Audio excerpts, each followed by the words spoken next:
في عالم الجريمة في ناس بتسرق وناس بتقتل، لكن في نوع تالت، نوع بيحكم اللعبة كلها.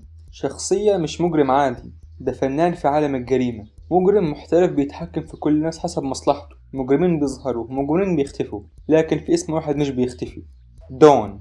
وفي الفيديو ده هنتكلم ونحلل شخصية ملك الجريمة، المجرم اللي القبض عليه مش صعب، ده مستحيل.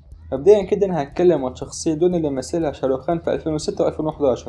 هنتكلم ونحلل تاريخها واهدافها ومميزاتها وعيوبها، فلو ما اتفرجتش على الجزئين بتوع الفيلم روح اتفرج عليهم عشان هيساعدوك في فهم الفيديو.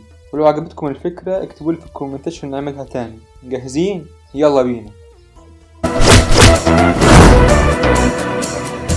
डॉन को पकड़ना मुश्किल ही नहीं, नामुमकिन है।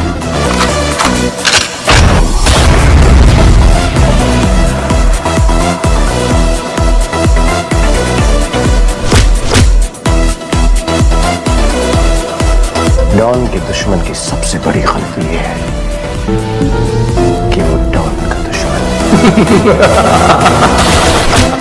I'm just a big fan, sir. Sir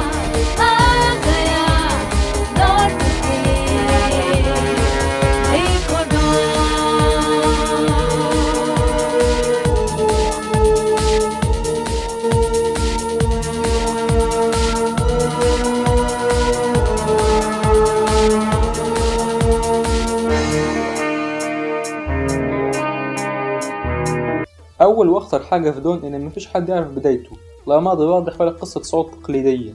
ظهر فجأة وفي وقت قياسي بالاسم الأكبر في عالم الجريمة. ده مش حظ ولا صدفة، ده عقل عارف هو بيعمل إيه من أول خطوة. دون مش بيجري ورا السلطة عشان هو بنفسه السلطة، بيعامل كل اللي حواليه كأدوات في لعبته الكبيرة. وأخطر حاجة فيه إنه عمرك ما تعرف هو بيفكر في إيه، دايما بيعرف اللي قدامه اللي عايز يعرفهوله، ودي نقطة قوة كبيرة عنده بتديه سيطرة على الشخص اللي قدامه وخوف وهيبة. كل خطوة بيعملها محسوبة وكل حركة ليها توقيت، وده اللي بيخليه دايما سابق بخطوة، أو زي ما بيقول على نفسه قبل ما عدو دون يعمل الخطوة بتاعته الأولى بيكون دون عمل خطوته التانية. प्रधान तुम शायद एक चीज भूल रहे हो। वो क्या?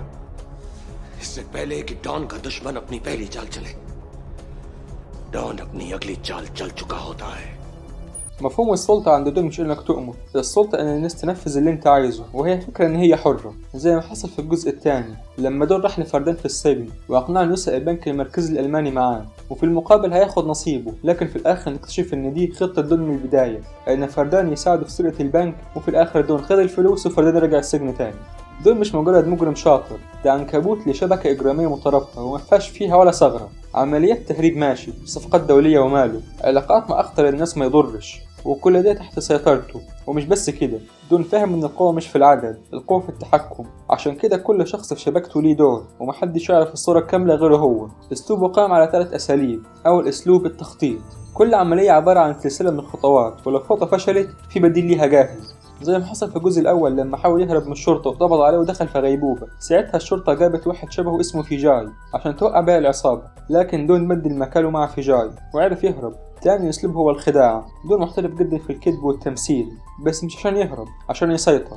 وتالت اسلوب هو التلاعب، دون بيستخدم الناس ويحركهم لصالحه من غير ما يعرفوا، وده على مستوى في الاجرام، انك تكسب من غير ما تبان. زي ما حصل في الجزء الاول بعد ما بدل نفسه مع فيجاي وفضل يمثل على كل الناس انه هو فيجاي، ودخل وسطهم عشان يوقعهم، وفعلا شريكه اللي كان معاه لحظة بلحظة اقتنع انه هو مش دون، وفضل مكمل في التمثيل لحد ما خلص منهم وهرب. دون شخصية مركبة ومعقدة بشكل مرعب، هو هادي لكن جواه فوضى، واثق من نفسه بس مش متهور، بارد لكن مركز جدا، واهم حاجة فيه انه بيفصل نفسه عن المشاعر بتاعته. عنده قدرة نادر جدا انه يشوف الناس كأدوات مش بشر، زي ما شفنا في الجزء الاول لما قتل واحد من رجالته عشان سرب معلومات عنه من غير ما يفكر في عيلته او حتى اخته روما اللي بقت دلوقتي بينهم عداوة كبيرة، وكمان قتل خطيبته بعد ما واجهته. ده غير ان دون عنده قدرة كبيرة على التكيف مع اي موقف واي ازمة يقدر يحولها لصالحه.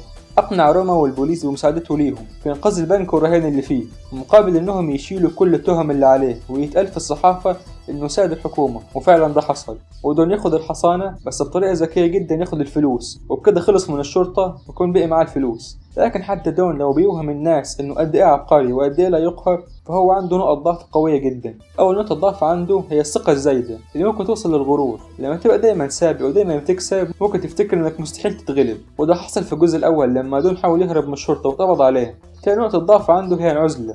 دون مش بيثق في أي حد، عشان كده هو دايما لوحده، وقليل أول لما يثق في حد، زي صاحبته عايشة اللي كانت عارفة كل حاجة في الجزء الأول والتاني، وسمير في الجزء التاني اللي كان معاه خطوة بخطوة في طول العملية.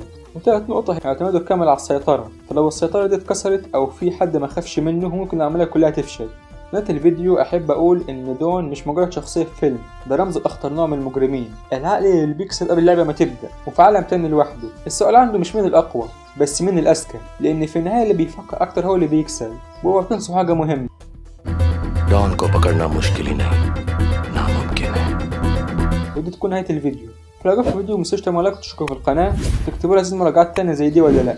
وبس كده، كان معكم أحمد، سلام.